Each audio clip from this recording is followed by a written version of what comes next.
Imagine that. Good What's going morning, on, everybody? everybody. Coach Lorri Amy's Lown on. here, and with someone who needs no introduction today, obviously, the man, the myth, the legend. Anyone else watching from bed? Jeff, stop. Um, Welcome, everybody. I'm here with Matt Wilpers today, and I'm super excited. Do a quick intro. It's funny, one of the questions I still get after all of these years, people are like, do you know Matt? Have you met Matt? And I'm like, yeah. But for a long time, I hadn't met him. And when I started working for Matt, I didn't know who Matt Wilpers was. I actually had to Google him. I know. You Oh don't remember man, this. This was I a long can't time imagine ago. the dirt you found on Google, but we'll I, see. I found a dancing video. Well, so I Now, had, now I'm curious. I know, we'll find that for you. I had not been part of the Peloton world. I'd been fitting bikes Uh, for 20 years at that point and had fit a bunch of Peloton, and I was trying to buy one. And we have a mutual friend, Tara Parsons, who is a oh, coach. all right. Is it Tara or is it Tara? Tara, Tara. Tara. All I'm right. from New York. Tara Parsons. Anyways, she's a female coach in New York She's City, and I awesome. had She's a been. legend. She is. She's taught. She's a legend. Well, she taught Kristen Faulkner how to race her bike. She I pinned did not her know first that. number on. Yeah. After the Olympics, she was telling that story. But she and I met through God, Ben Serrata and Happy Friedman. I was really? invited to come to New York and to participate in a panel with the two of them at a women's event for CRCA, which is the big cycling club. So they have a Uh, women's kickoff for the season each year. And so we talked women's bike fit and bike fit in general. And then I think she introduced us, if I okay. recall. Yes, Yeah. probably right. Yeah. I worked with her through coaching on so many different teams and projects. And y'all that aren't from New York City or that do not know the cycling scene in Central Park, like Tara Parsons is like one to one with women's cycling in Manhattan. She is like such a well known coach, Yeah. um, and puts on some wonderful clinics. And in fact, I think I went through a few clinics with her, and I think she probably was the first person that taught me how to corner. Right. And to Um, teach you how not to fall off your bike and throw yeah, elbows and all the good stuff. we So, used to do all the drills, the figure eights, the picking up the water bottles, all that oh stuff. God. You have an advantage picking up water bottles. Your bike's a little lower to the ground than mine. Hey, So, but your bike is but hey, pink too, right? have you seen my flexibility? It's I know. not impressive. Well, everyone gets to see it next week because we put your focus flow in with Dennis as the last event of our current Oh challenge. my So, gosh. yeah. Well, that'll be humorous for all. I just want to say Yeah.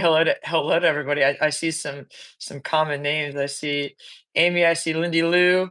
What's up, Valerie? Everyone, Law Boy. All right, cool. Good to see everybody. Yeah. It's a good day. So, we're going to jump in. We've got about 30 minutes, and everybody knows that I like to talk. So, I want to ask Matt, thank you, everybody, by the way, for all your submissions for your questions. We'll see what we can get through, and maybe we can post some Instagram material with the ones that we can't. But I'll ask the easy ones first. You going to write a book? This is from Karen Drucker. Oh gosh. I I want it's something I struggle with. It's like when you think of writing a book, you're like, oh, I know enough that would be meaningful to write a book. And I'm like, personally, I'm like, I don't think I ever know enough to literally write a book. But in terms of like the wisdom I could pass on to the world, I've been far from knowing enough wisdom. But however, I come around to the idea that I think writing a book would be good for me as like Yeah. a way of like um what should you say, memorializing what I've learned at this to this point and what I want to learn. So definitely on the radar. However, uh, Peloton's got me pretty busy on some really fun projects, and like I'm in this for accomplishments and what I can add to the world of fitness Yeah. and to help people and in terms of scaling what the performance world has been, what's been powerful in the performance world and bringing it to the masses and those projects I just have an endless supply of right now, and I'm so deep with so many that it's hard to find the time. So it's a long-winded way of saying, I don't know. I know. She I actually would want love a to. lifespan book, right? And one of the things I like Yeah. about Matt, I'll share with everybody, is he's very humble. And one of the things that he said the first year I was working for him, it was your New Year's resolution or whatever it was. And you said, I strive to give more kudos than I get. And I thought that was really meaningful, meaning you want to recognize, and that's the reason I still work for you 5 years later, Yeah. I was because you're wondering a good why. guy. And I love the Peloton community, once Yeah. I got to know everybody. But I think when people ask me about you, I'm like, yeah, he's a really nice guy. It's kind of weird, but you're very humble and you're I very appreciate it. giving. And I think that's a really great quality, especially when, a little bit of fame and fortune comes your way. So, Uh, well, I think that the more you learn, the more you realize how little you know. yeah, And then the people that you're around, you start to realize what potential is really out there. You start to see more potential for yourself, and yeah, it's fun, but very, very challenging. it is. But it's, when I started coaching these programs a year ago, someone had said to me, how often do you get to coach one coach and thousands of people? And you think as an instructor in a studio, you might have 30, 40 people in your class. The audience that you have with the opportunity of, Peloton to broadcast to gazillions of people, it's pretty awesome. So you Yeah, use well, those that's things why for I'm good. here. That's why I chose this over med school, because it was the ability to get people to move and do something healthy at scale versus just seeing one patient at a time. And I thought that that was a gift I had identified while coaching. Yeah. And so I was like, okay, well, let's do that versus, but I'm still jealous of all those physicians out there. I mean, you get to learn, do such cool stuff, make such big impact, and work on like cutting edges of science, which is awesome. Matt 2.0. I've had 3 careers, right? You've had how many? Once you do the pre med work and then you let those expire, those classes have expirations. Oh, The pain you went through to get there, I don't think I'm doing that again. yeah, I understand that. Um, One other just kind of general question. Brent asked, what's your favorite benefit of being a Peloton instructor beyond meeting all the awesome people? It's the team. It's being on the team. I get to work out with a U.S. Olympian rower. Oh, I get to work out with just like these incredible people, but also like one of the things I joined Peloton for, like whenever I looked, and I recommend this for everybody. When you're going to go to a job, you never want to be the smartest person in the room. right. you you want that means you have the ability to grow and learn more. And I came to Peloton because saw it was the opportunity to work with people that were much stronger than me in many different areas, but I also saw the business and engineers, and I looked at those people. I'm like, man, I could learn a lot from those people. So literally every day I'm just surrounded by people I get to learn from. And if you haven't heard our new CEO Peter Stern talk, Hmm. fascinating human being and fascinating conversation, and I just hope you all get to hear more from him. But literally being on the team and being surrounded by my teammates, I'm constantly in awe by them. And we all want we have a saying on the team. It's like when you or I win, we all win. Yeah. And so it's in my best interest to push my teammates and for my teammates to push me. And that's our culture. Hmm. And I that's the kind of the culture I want for Team Wilpers, and Yeah. it's a lot of fun. I know the brain trust when we have our coaching meetings. It's amazing. So, anyways, let's talk about power zones a little bit. Cool. Ray Sweeney had a question, and I've had this question before. How do you program the classes? Who from Peloton? How do they program the classes? Is there an overall plan? Do the instructors do what they want to do? Do you guide that? What's the process there? Yeah, it's a constantly evolving system, and so there's programs. The programs, oftentimes I will develop those, and then the instructors will go teach them.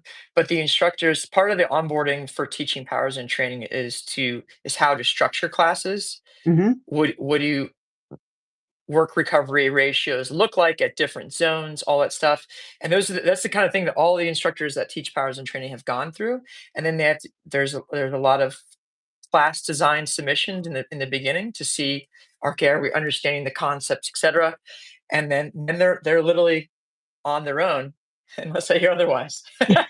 And then, but for as far as I design. We all design our own classes, and I try to take. If you've seen my classes, I try to take an art to the year. It kind of like the challenges at Mhm. Team Wilpers is like, okay, what's going on and have some seasonality throughout the year, like what's going on in people's fitness right now in terms of February, in terms of March, etc. And design classes that speak to that. Mhm. That way, you have a well-rounded library that we Yeah. can choose from. Yeah. So. That's And awesome. then Now yeah, music too. you've Music is the you've hardest part. oh, we know And that. I pre-apologize. One thing I've learned in group fitness training is that you'll never make everybody happy with music. No. And so it's like you seek perfection, but you'll knowing that you'll never get there. That's Yeah. the kind of world I live in. Yeah. It reminds me of the experiential learning cycle, right? Everybody learns differently, and some people learn by hearing, and some by seeing, and some by touching, and some by doing. And it's like you got to do them all. And some people will relate to some, and some people will relate to others. So, Yeah.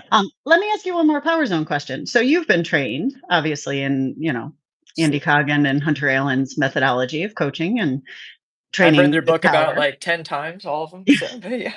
I was in And I Hunter's took it. very I took first his. class in 2005 in Philly. Oh, really? Yeah, Yeah. the book had just come out at that point. But are the other instructors trained as well? Or you teach I them? don't. We don't require. I developed my own um sort of approach to what he talks about. A lot of what Okay. they talk about is really beyond what we need to be coaching at Peloton. Mhm. And so I don't require like, and a lot of what they talk about in his certification is their software, like Yeah. WKO4, et cetera. And it's like we don't need to know that. Yeah. And so, but there are very specific things we do need to know that I think go beyond his book or go in a different direction, and that's where there's points where we fall in line. There's points where we deviate, and we deviate for an important reason or Mhm. another. And so I don't require that they take that because I don't think that it's entirely useful to everyone. Yeah. So you just pass on all that gray matter to I them. I I I took it, but a lot of it was, okay, we're training a very high performing athlete to peak Yeah. at a very specific time, and we're using very robust analytics that are developed only in their software. And I'm like, great, Mhm. that's useful to like smaller population. But that Right. said, I always love to see that they're pushing the envelope on where how we're coaching athletes. And I love Yeah. that coaching has become I think there's coaching is always going to have quantitative and qualitative properties. Mhm. And the quantitative properties, if we can just get more and more scientific and robust with that, like awesome, that's great. But there will always be the qualitative side that we need to understand. Right. How do I feel? I was at a coaching summit years ago, and Alan Lim at that time was coaching Rebecca Rush. And not Alan Lim, Dean Gullich, sorry. And he had said, yeah, I don't coach by numbers. I tell her, go hard for a short period of time, go hard for a long period of time, go easy, go moderate. Kept it super simple. And sometimes that's what we need. So, and I Yeah, think in the sometimes. Yeah, Peloton world, we look at lower volume athletes, and it changes everything how we do yeah, things. yeah. And we talked about like today. I taught a country pop ride. And it's just like there is no zones in that class. Like I've told everyone, like, just if you want to, you can turn the leaderboard off, or you can go race if you want, but just let it rip, have fun. Yeah. And like we can't, sometimes it's good to detach from the numbers and just remember to ride and have fun. Yeah. But then when it's time to have some accountability, that makes it that much easier to come back into. Mhm. I'm very much like that. Sometimes turning the leaderboard off or going on a ride without a computer. One of my best races actually in triathlon, my computer died Oh, jeez. while I was out there. I was like, but for whatever reason, I was having a battery problem with my monitor, and the thing died. And I was like, you know what? We're gonna go out here. We're gonna use the road. We're gonna go by feel. And we're gonna try to Mhm. use the contour of the road to my advantage as much as I could. And I had a wonderful race. Yeah. And I think if we're thinking while we're training, we can then align our perceived exertion, right? I should know what it Yeah. feels like to be in zone 4 or zone 3. It 1,000%. It's shouldn't like be a running surprise. track. Yeah. It's like track. I should know what a 75-second 400 feels like in my head. I should I'd love to know what a 75, I 400 know feels like. I know what 74 feels like, I know what 75 feels like, I know what 80 feels like. Right. Yeah. And same thing on the road, right? I know what an 8% grade is, and I know what a 10% grade is, and oh my, I know what a 14% grade is. But um, another power zone question: strategies for the FTP test. This was from Tara McDonough Fritz and Maureen Gottsman. Oh, cool. I mean, the strategy that we always teach is the 4 quarters method, and that's really because it catches the people that are just doing it for their first time. Hmm. And our number one goal with first time FTPers is to avoid blowing up before the end of the rate, before the end of the ride. However, once you start, once you've done an FTP test or two, it's good to come in with like, okay, let's think about where our FTP is. Like, your fitness, you start to learn your body, right? So coming in with an idea of like, where do you think your FTP is now relative to where it Hmm. was? If you you're in either better or worse shape than you were before because your zones are either harder or easier. And so if you think you're in better shape, we'll start to think about how much better shape you are in and start to think about a goal coming in. And remember, FTP is 95% of your 20-minute average. So thinking about, okay, running the numbers on that. When I come in with a goal, it's like I try to keep myself in striking range of that goal, and then Hmm. when I think when there's enough time where I'm like, oh, okay, I'm going to just gas it for the end of this and see how far I can get above it. Then I go for that. But coming in and having a goal makes a Yeah. big difference. Yeah. Big, I've and then started then with you the can break away from the core 4 quarters method when you're ready. But the four yeah. quarters method is just there to be a catch-all. With the Team Wilpers Challenge folks, I've shared a spreadsheet that I use that is a pacing spreadsheet. And it's similar to what you guys do, but you actually see numbers instead of just Nice. kind of guessing. And it helps because you can chunk it down because we know what 9 to 14 minutes, you're basically going to want to get off your bike. And if I know that it's going to be over, yeah. Yeah. I had one other question on FTP. Beyond FTP, Matt, what metrics do you use to gauge fitness? And this is from Oh, Jacob Johansson. so much. I mean, there's so much that that's out there that we could look at, and it really also depends on what your goals are, right? And you can create a whole host of metrics to focus on whatever your goals are. But for me, if I'm training for like triathlon or whatever, power to weight ratio is always important, Mhm.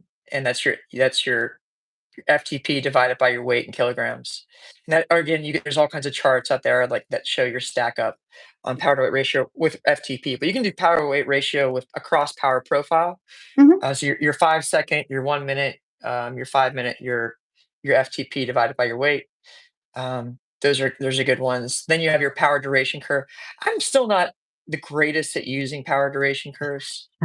Like it's a cool We need another feature. power profile class, Matt. Yeah, we need. I needed to coach another. So you guys have been using that then? We used it for the sprint All right, challenge, yeah. I good. wanted That's it. folks to understand that FTP is not the only metric It that is not. It is can not. and it's also, and you can say this, but I'll say it too. FTP is not a report card. It's not about gaming the system and getting higher and higher and higher for the rest of your life. It changes. Mine's down right now from where I Oh, was at my goal race in September. My FTP is so depressing right now. It's Yeah. just sad. But It's your sad. marathon time is But my impressive. marathon times are just popping off. But that's okay. Like, but the fun part is like when you keep your fitness up and your fitness goes in different directions, and yeah, your FTP comes down. When you come back to it, you have such a level of fitness already from doing something else Mhm. that your FTP is going to shoot up like Yeah. fast, and that's fun. Mhm. So I never sweat it, and I expect my FTP to go like this throughout the year, depending on when I'm actually cycling training. So I don't really sweat it too much, but it is, but it's important. It's important to come to class with your FTP updated so that Yeah. your expectations are managed and you're not getting down on yourself. Yeah.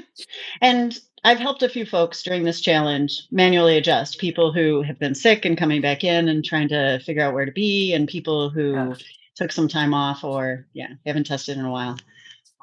Let's see where we're going to go here. Oh Um, man. this is a running question. We have a bunch Okay. of runners in our cycling group, which is good. And there were a whole bunch of iterations of this question of how do you incorporate power zone training on the bike into, say, half marathon training? Yeah, that's a great question. If you're marathon training and your training's ramping up, what you don't want to have is your bike or your strength workouts result in residual fatigue that's going to impact your quality sessions for running. So in general, you want I call it you call it inverse periodization or reverse. I don't know, Mhm. but it's like keep you want to keep doing it, but you got to keep it light. You got to Yeah. keep it like zone two, zone one on your endurance rides. That's really all you need to be doing for your power zone training. It's a great way to continue to develop the aerobic energy system, get some extra aerobic work in without getting the wear and Mhm. tear of running. Absolutely. But you want to keep it light because when you start adding intensity to your cycling versus your running, you're skewing your specificity, your muscle firing specificity or whatever towards cycling more than running. Right. You don't necessarily want that, and you want your fitness to really develop around running. But there's central fitness and there's specific fitness, right? Your central fitness is what you can influence on the bike, which is Mhm. your aerobic fitness. Um, but and then your specific fitness, your the faster twitch, everything else, you want that design around running. So really you're just there to get some extra volume and aerobic Yeah. fitness. So keep the intensity low. Same thing with strength training. You don't need to go cracking big weights during your running. And the weightlifters will tell you the same thing. This is pretty funny too. Like the big time weightlifters. There's a girl on our team on production. She's doing a bodybuilding contest, and this girl, she's so cool, but she does powers and rides, but she just stays in zone 2 and zone 1 for the Right. entire ride because anything above that, her coaches will, like, come for her. Yeah. She's So gonna it's like lose muscle mass, right? Maybe. yeah, it's like whatever your priority is, keep that your priority, but everything else needs to, like, can still be there, should still be there, but, like, bring it down, chill it Yeah. out. Un Yeah. unless you're injured and you're looking for some higher level stimulus without messing like, stimulating that injury. Mhm. That's where things can change. Yeah. It's, There's we're looking at cardiovascular fitness, a lot of that when we cross train with like and I always tell people do like workouts, right? We need the time on the feet, we need the foot speed, the leg speed to yeah. turn over, but I can do my endurance on the bike and save my body, especially as we age, because there's a lot Oh, of wear and yeah. tear in running. So, Yeah, um, quality over quantity as you age. yeah, definitely. A bunch of questions about recovery. And, Okay. Bob Coccaro asks, how do you manage DOMS, which is delayed onset muscle soreness? I know you know that, Matt, but some people may not. Um, Tammy Jordan wanted to know what recovery tools you use that are most beneficial, things like cold plunge or red light therapy or any of those. So, what do I'm you about do? Because you're training a lot and teaching a lot. Yeah. Well, sleep is always the most important, that's number 1. Yeah. Your nutrition, of course, is also right there too. So you're making sure you're getting all the macronutrients, especially higher levels of protein. If you're not doing Hmm. those two, the sleep and the nutrition, like it's going to be very difficult. Everything Yeah. else is very much further down on the totem pole. Aside from that, like you got to.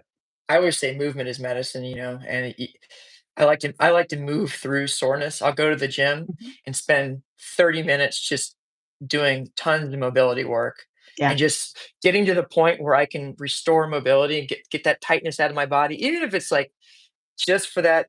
Like oftentimes you'll do that, you'll get all that soreness out of your body, but then it'll come back, but it won't be as bad as it was before. Right. so, so I get to the gym or get wherever, restore mobility as soon as you Yeah. can. It's interesting. I do recovery rides. Typically on Friday is a Yeah, recovery day for me. And a lot of people skip their recovery ride. And it's like, that's the ride you don't skip if you're fatigued or if you are feeling overwhelmed. It's like you need that. That'll prepare you for the next yeah. couple of days. Yeah, and there's days where recovery rides make sense, and there's days Yeah. sometimes where it's like, okay, if you're like mentally burned out and Right. physically burned out, you might just want to chill. You Yeah. might just want to chill, go for a walk, or like watch TV. Yeah. But if you're like, TV. You watch TV? I I get in maybe like 15 minutes of TV a day with Yeah. the chess, and that's about it. Good for you. um, that's pretty pathetic, but that's about all I can do. But yeah, the on the dom side, move through your system, get some movement in, and in terms, I love the compression sleeves, these high Yeah. rise compression sleeves. Those help. What else is there that works for DOMs? I Yeah, the tend to act. down regulate after I train. So I give myself 15, 20 minutes, a little bit of mobility, but I just chill. I lay there, I put my boots on and I just lay there and listen to some music and let everything come back to resting state. Yeah, yeah, and yeah, like I said, having those quality cool downs, stretches that help.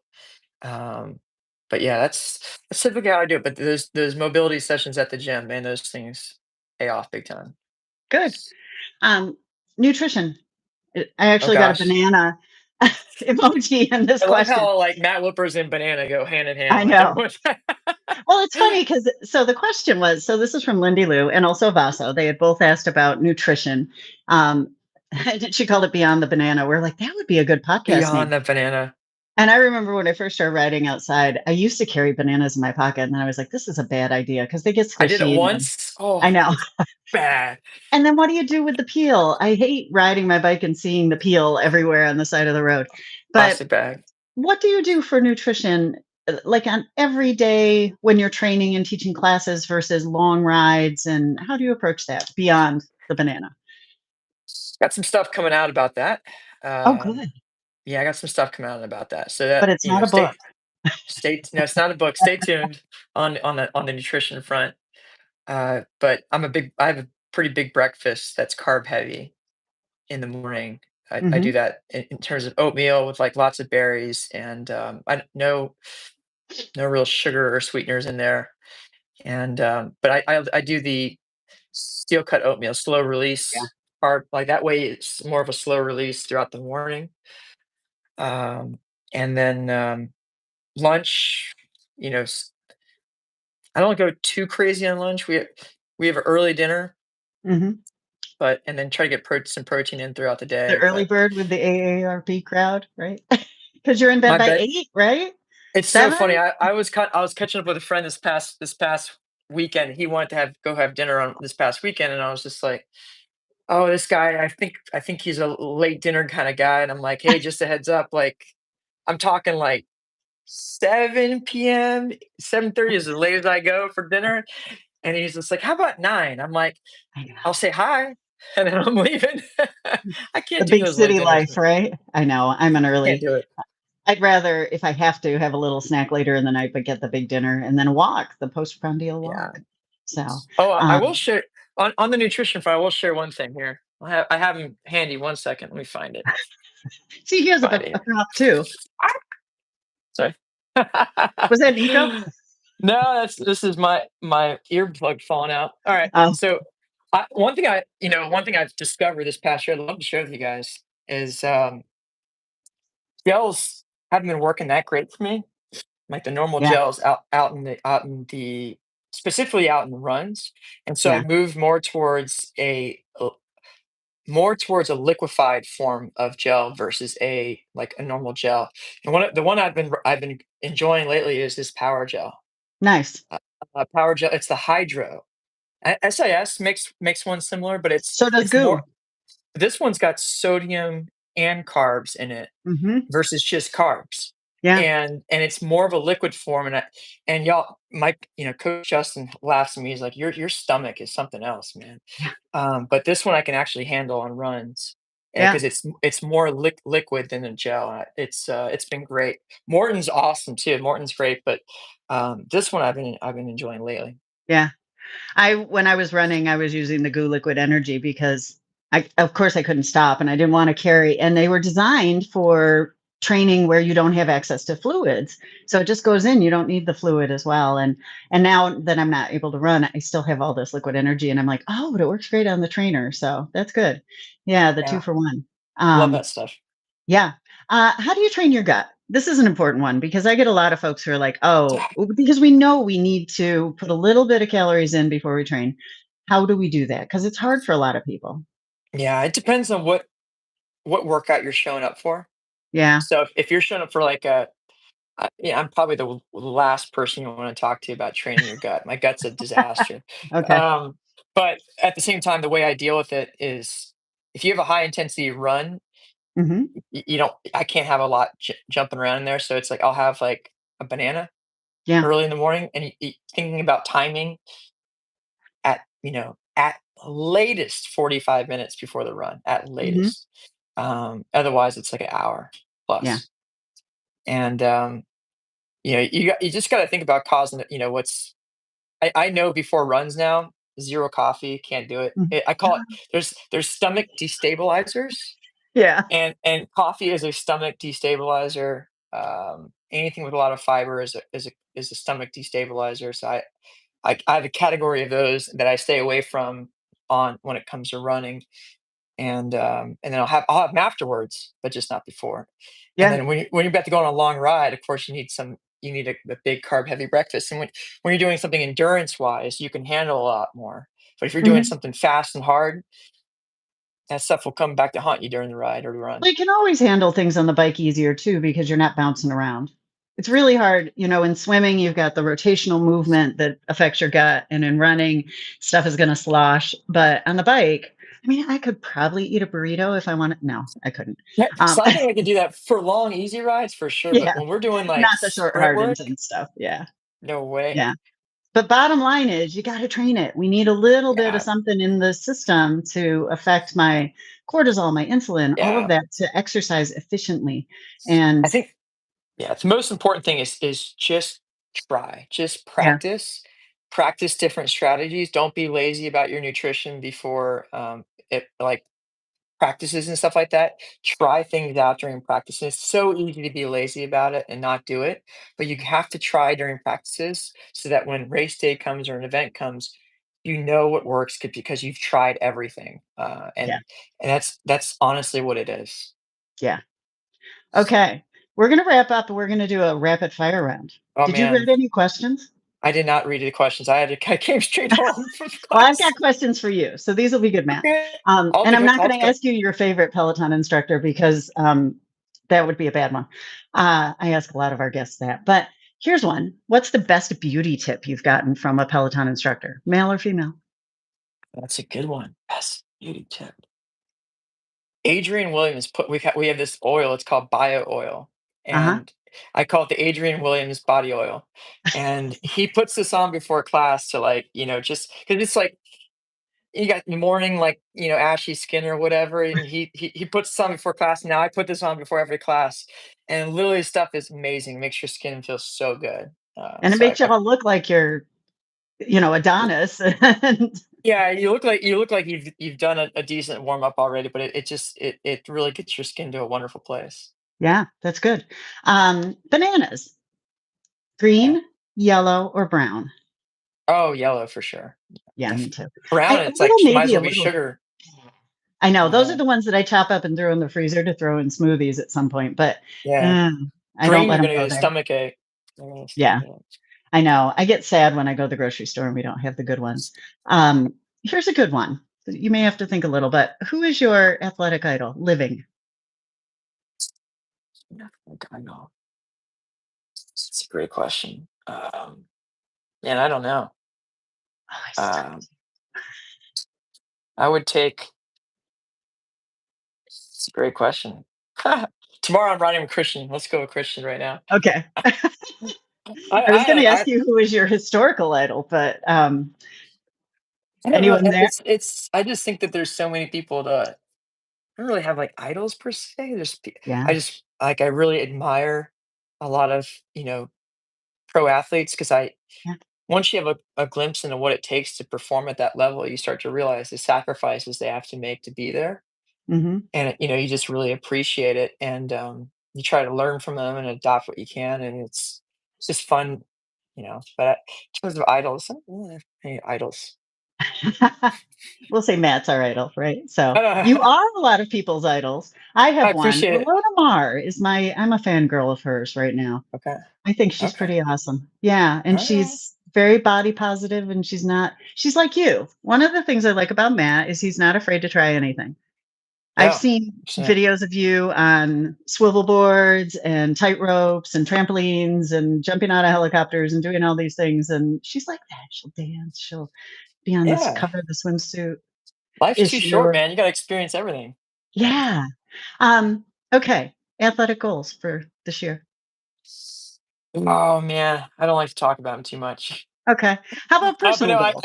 well, athletic goals. I have the Tokyo Marathon coming up, Yes. and it's been a really bumpy road to be honest on the training. So we'll see what happens. But at the end of the day, it's like you do all this work and like you hope for the best, and you never really know until you get there on race day, and then you see what you're working with, and you do your best with what you're working with. Yeah. So I have that coming up, and there's a number of other things that are coming up later this year, and should be a lot of fun. But it's gonna be a pretty heavy training year for them. Yeah. How It's about you? hard when you come off such a success like Berlin too. Berlin was Is that just the stars aligned. Things were great. yeah. It was a great race, minus the start, and but other than that, it was good. So, how about you?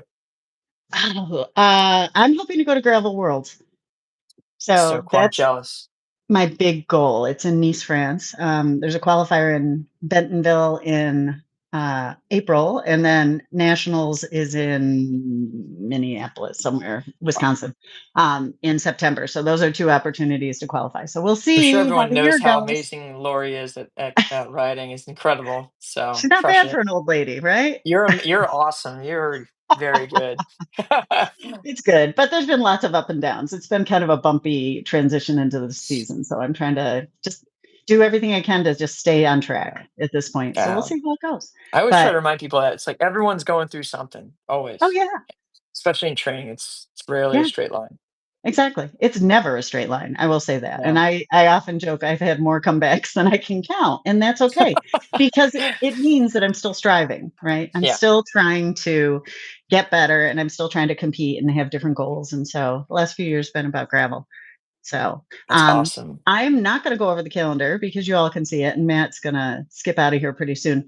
I will say tomorrow, though, we have a 120-minute ride with you, and so Yes. you're gonna see a lot of Team Wilpers Cycling on the leaderboard, and then Okay. we're also gonna ride again on demand on Sunday at Okay. noon Eastern. So we've got 2 groups. In the Facebook group, you can hook up with everybody, and we'll see y'all on the leaderboard. And Okay. then the other piece of news is our next challenge will start on March 10th. So we will register for that after this challenge has finished. And I think that's about it. Any parting words, Matt? No, it was a lot of fun. Thanks for having me, and thanks Yes. everyone for chiming in. I'm seeing these questions roll in. It's good to see everybody. I know. Uh, Sorry we don't have time to answer all of them. it's good. We'll have to take notice of these. Oh, is it? Here's one. I'll ask you. Or pretzels and peanut butter. Like, how do we feel? I love peanut butter. All right, that was a I Sparty can't hot keep it in question. the house, but I like almond butter. Almond butter? Okay, Yeah. nice. Yeah. All right, y'all. Well, thank Okay. you, Lori. Matt, thank you. I really I appreciate you appreciate it. taking the time this morning. And My pleasure. we will post this up on the group so everybody can see. So have a great Thank day. you.